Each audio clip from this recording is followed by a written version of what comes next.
Assalamualaikum warahmatullahi wabarakatuh. Kembali lagi di podcast 97. Perkenalkan, nama saya Rian Hermawan. Kali ini kita akan berbincang-bincang mengenai masa lalu.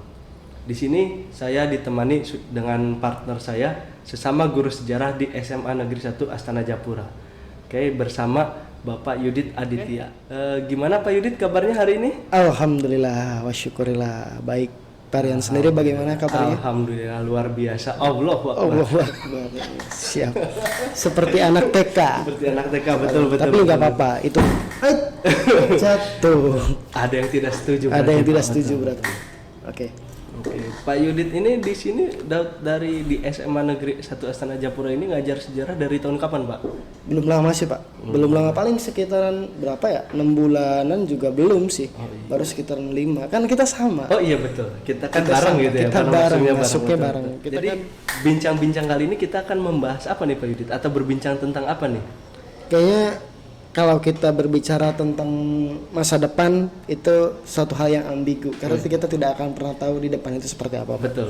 Jadi kayaknya sih sesuai dengan keilmuan kita. Keilmuan dalam arti sesuai dengan jurusan yang kita ambil. Bagaimana kalau kita membahas tentang masa lalu? Boleh.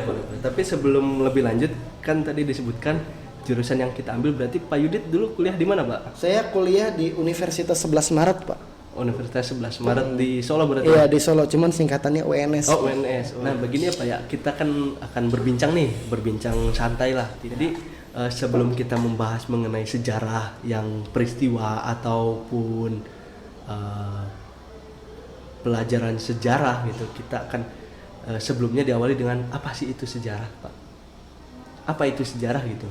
Kalau menurut Pak Rian itu sendiri apa sejarah? Nah, bagi saya itu kan sejarah adalah sebuah rekaman manusia berkehidupan, bersosial, kemudian direkam oleh sejarah dan kemudian menjadi sebuah peristiwa sejarah gitu. Tapi sejarah yang mempunyai dampak terhadap masyarakat banyak gitu. Itu menurut saya, Pak. Menurut Bapak gimana, Pak? Kalau saya simpel. Gimana tuh? Kalau saya sejarah itu ya peristiwa yang sudah berlalu. Peristiwa yang sudah berlalu. Okay. Satu detik yang lalu menurut saya itu bagian daripada sejarah. Betul. Kalau secara kehidupan, tapi kalau misalkan dimaknai sejarah sebagai ilmu kan banyak tuh, Pak. Oh iya, betul. Sejarah itu sebagai ilmu ya maknanya akan berbeda lagi gitu. Intinya setiap orang mempunyai persepsi sendiri, atau makna tersendiri untuk memaknai apa sih sejarah gitu. Kecuali kita masuk ke dalam pembelajaran sejarah, maka ada pengertian yang lebih khusus. Ada pengertian yang lebih khusus. Menurut Herodotus, Ibnu Khaldun dan lain sebagainya. Nanti kalau misalkan pembahasannya seperti apa sih kata Herodotus dan lain sebagainya ya perlu mungkin pembahasan yang lebih mendalam lagi gitu. Karena kan di sini kita konsepnya berbincang-bincang gitu. Bincang-bincang aja gitu kan. Di intinya pengen mengetahui apa sih sejarah. Pentingkah sejarah bagi masyarakat gitu? Sedangkan sejarah itu kan kita tahu bahwa itu sudah terlewat gitu. Buat apa kita membahas sesuatu yang sudah terlewat gitu? Kalau kata teman saya gini, Pak. Oh, gimana? Kalau kata teman saya katanya ngapain sih belajar masa lalu? Iya. Loh, toh masa lalu kan udah berlalu. Kayak gagal move on aja. Guru sejarah adalah guru yang gagal move on gitu loh. Oh, iya betul. Tapi sebenarnya kan gini. Ada salah satu tokoh ahli sejarah mengatakan bahwa dengan mempelajari sejarah kita mempelajari 3 dimensi sekaligus. 3 dimensi apa tuh, Pak? Yang pertama adalah dimensi masa lalu. Oh iya. Dimensi masa depan, masa kini, dan dimensi masa depan. Oh iya. Jadi pemaknaannya, kalau menurut saya pribadi, pemaknaannya adalah mempelajari masa lalu sebagai acuan, agar kita menjalani kehidupan di masa sekarang ini lebih baik, untuk menyongsong masa depan yang lebih cerah atau lebih baik. Karena dengan kejadian-kejadian masa lalu kita dapat mengambil makna dari peristiwa, misalkan peristiwa proklamasi. dari peristiwa proklamasi. Apa nih hal positif yang bisa kita ambil untuk kemajuan bangsa ini di masa sekarang dan di masa depan tuh gimana? Jadi intinya pengambilan makna, Pak. Pengambilan makna dari setiap peristiwa sejarah itu. Esensi dari belajar sejarah itu bukan menghafal tanggal. Oh iya betul. Bukan menghafal tanggal gitu. Bukan menghafal tanggal, bukan menghafal tokoh. Sejarah membuat hidup kita lebih bijak. Betul. Oh iya. Kayak pernyataannya Pak Soekarno. Gimana? Pak Bung Karno. Bung Karno pernah mengatakan sejarah itu seperti kaca benggala. Oh, kaca benggala. Kaca benggala seperti itu. Jadi ya sebagai cermin gitu, sebagai cermin gitu. Kalau kata-kata quotes yang sekarang mah mungkin kenapa ada spion gitu kan? Oh iya. Kenapa ada spion motor? Fungsi daripada spion ini kan intinya hanya untuk melihat sesaat gitu kan. Masa lalu itu hanya untuk ditengok, tidak untuk tinggal. Wah, cocok ini betul. Biasanya anak-anak siswa-siswi itu senang dengan kata-kata seperti itu, Pak. Betul. Dengan quotes-quotes yang dengan kayak gitu. Quotes seperti itu. Ada quotesnya kemana gitu, Iya. maksudnya kemana, dimaknainya seperti apa Betul. gitu kan. Intinya itu. Jadi itu apa ya maksudnya tentang sejarah seperti apa gitu. Kan kita sama-sama guru sejarah sering mendengar keluhan nih di siswa nih bahwa kata siswa itu sejarah itu pelajarannya membosankan Pak gitu. Karena hanya berisi cerita dan cerita.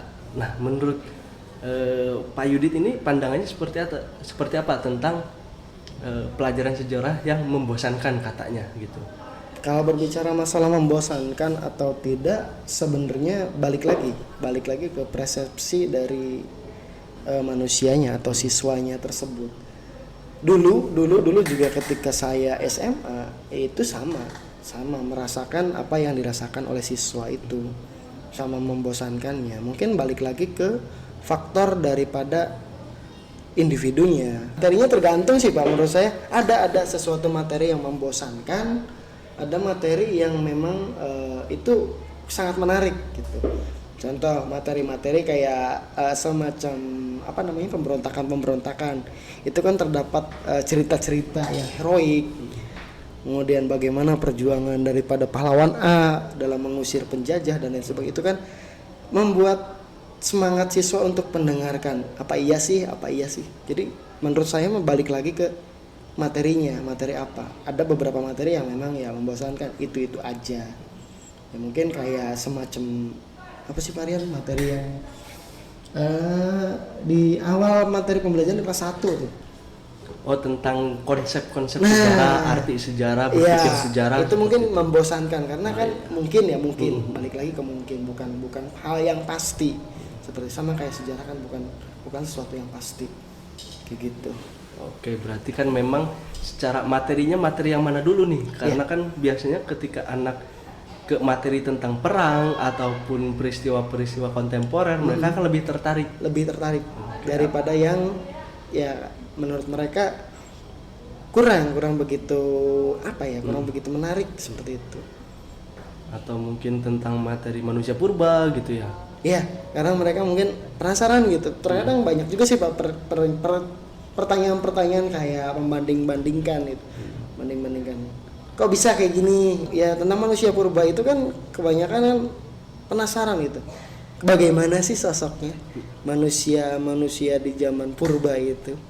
Kayak gitu. Kadang-kadang siswa-siswa itu antusias untuk mendengarkan atau bertanya gitu. Bagaimana sih cara hidup mereka tuh? Apa sama kayak kita gitu kan? Pakai baju gitu. Betul. Atau mungkin ada di sana udah ada sistem komunikasinya seperti apa? Apakah via WhatsApp gitu betul. kan? Tidak mungkin. Iya, seperti itu Pak. Belajar tentang manusia purba, materi manusia purba, jiwa zaman anak tersebut bisa disesuaikan dengan materi tersebut gitu. Agar anak mungkin tidak berpikir manusia purba tapi ada jalan raya gitu kan. Padahal kan di waktu tersebut belum ada gitu. Infrastruktur seperti itu belum ada. Pembelajaran sejarah itu lebih ke bermain imajinasi Pak.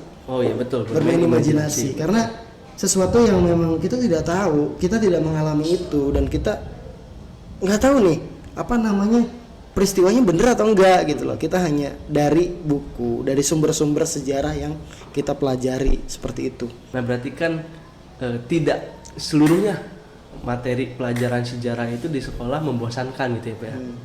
Nah kira-kira ada nggak sih media pembelajaran yang mendukung agar pembelajaran sejarah semakin menarik bagi siswa-siswi di SMA Astana Japura ataupun secara umum di siswa-siswi seluruh SMA di Indonesia gitu? Banyak sih sebenarnya. Kita bisa menggunakan media, misalkan kayak semacam gini. Kalau kita misalkan baca buku teks seperti ini, baca buku teks seperti ini, terkadang kita membosankan gitu, dan kebanyakan lompat-lompat, buku apaan sih gitu. Tapi kalau misalkan buku sejarah ini dikemas dalam bentuk novel atau dalam bentuk komik, itu kemungkinan besar akan menarik minat literasi siswa-siswa dalam mata pelajaran sejarah gitu. Dan sampai saat ini kayaknya sih belum ada Pak, kayaknya belum ada orang yang membuat komik sejarah. Mungkin Tarian pernah melihat atau pernah punya komik. Kalau buku tentang peristiwa sejarah kan banyak ya, maksudnya buku novel gitu seperti Pram gitu kan ya, yang tetralogi Pulau Buru gitu kan. Itu ada, tapi untuk komik sepertinya belum ada gitu, atau mungkin sudah ada tapi saya kurang tahu gitu. Mungkin kitanya aja nggak update kali ya. Tidak update gitu. Karena mungkin ya saya tuh punya 4, yaitu tetralogi buru itu ya.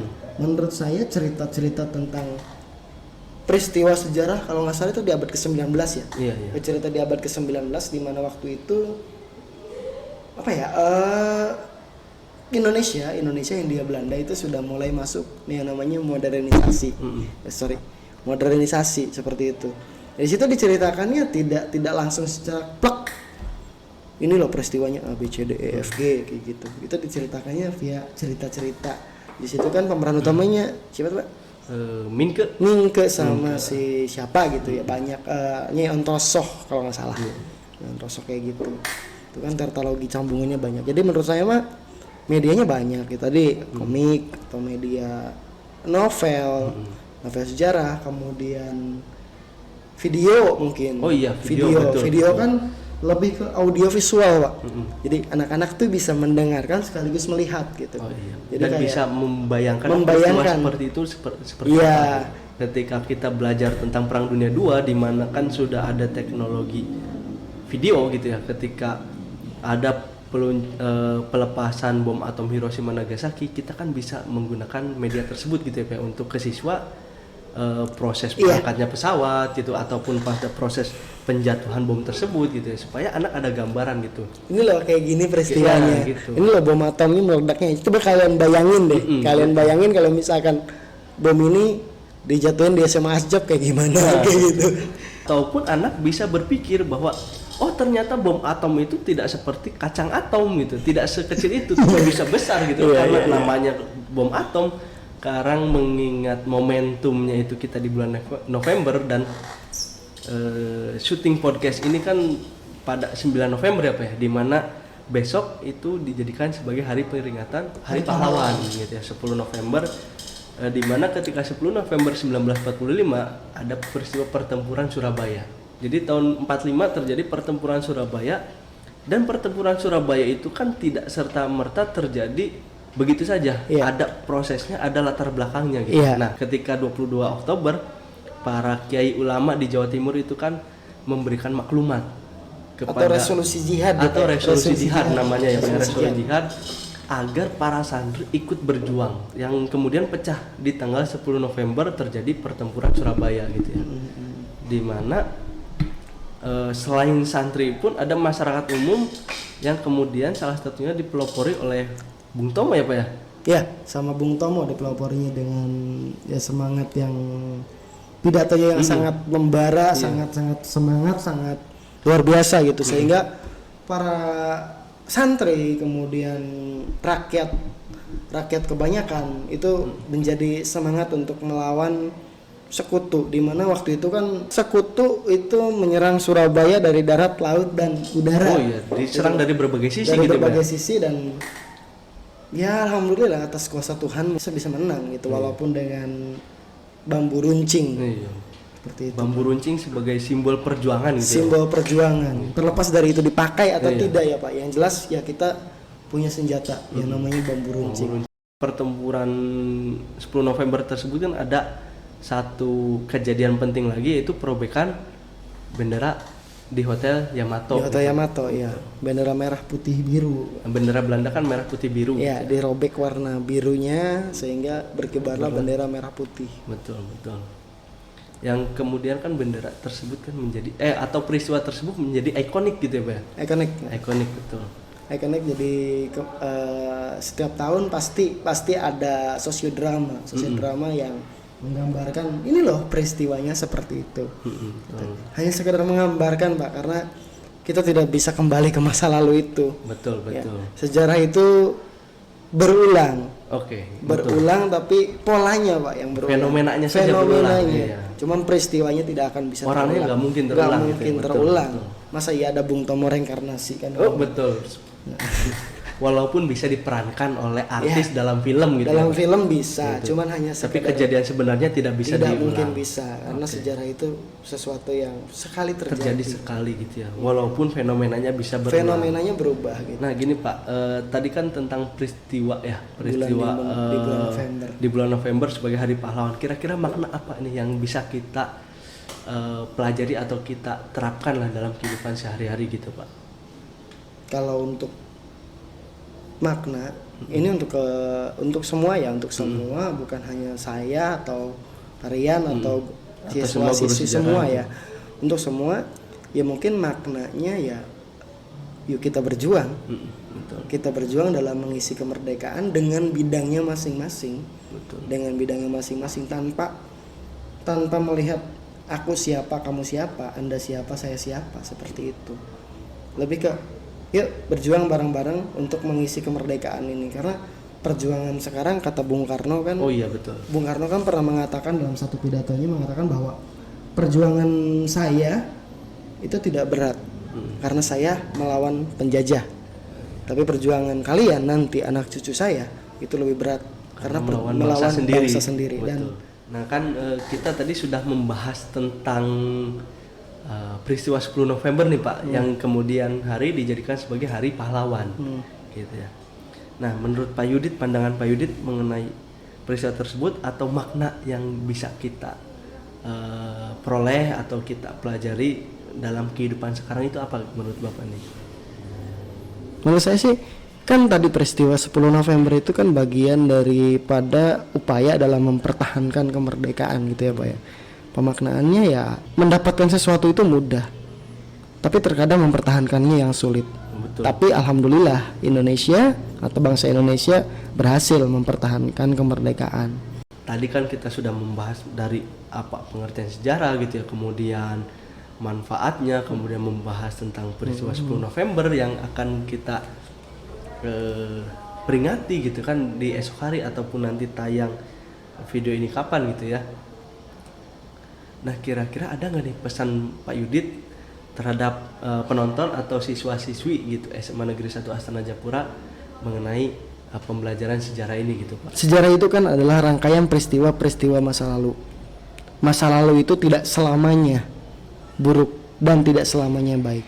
Tergantung dari kitanya pengambilan makna dari yang baik dan dari yang buruk. Hal buruk itu menyebabkan rasa sakit. Tapi dengan kita belajar sejarah, kita akan mempelajari apa sih penyebab rasa sakit itu. Dan ketika kita di masa yang akan datang, kita sudah belajar, oh ini yang menyebabkan rasa sakit itu. Jadi kita bisa menghindari itu. Tadi di awal sempat dikatakan, sejarah itu membuat kita menjadi lebih bijak. Betul. Intinya, sesekali bolehlah kita menengok ke belakang, tetapi tidak untuk tinggal, hanya untuk menengok.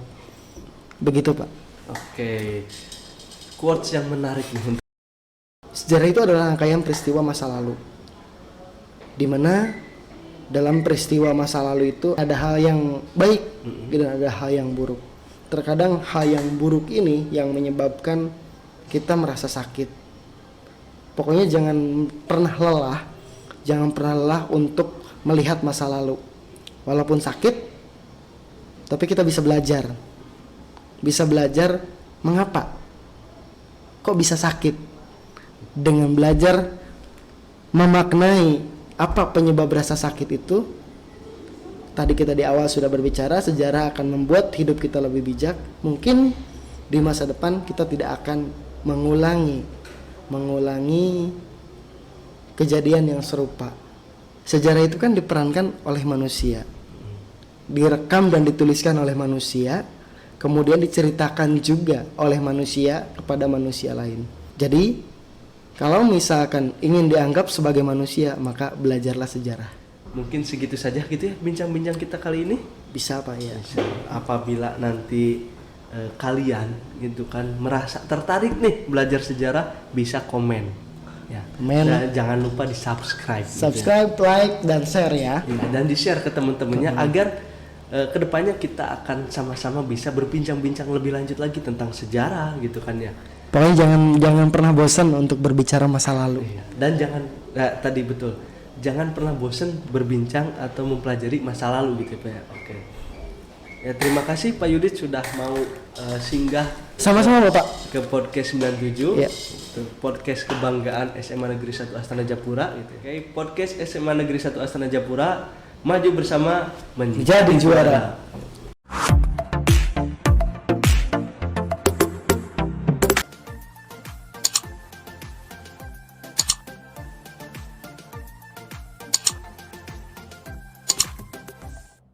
SMA Negeri 1 Asdap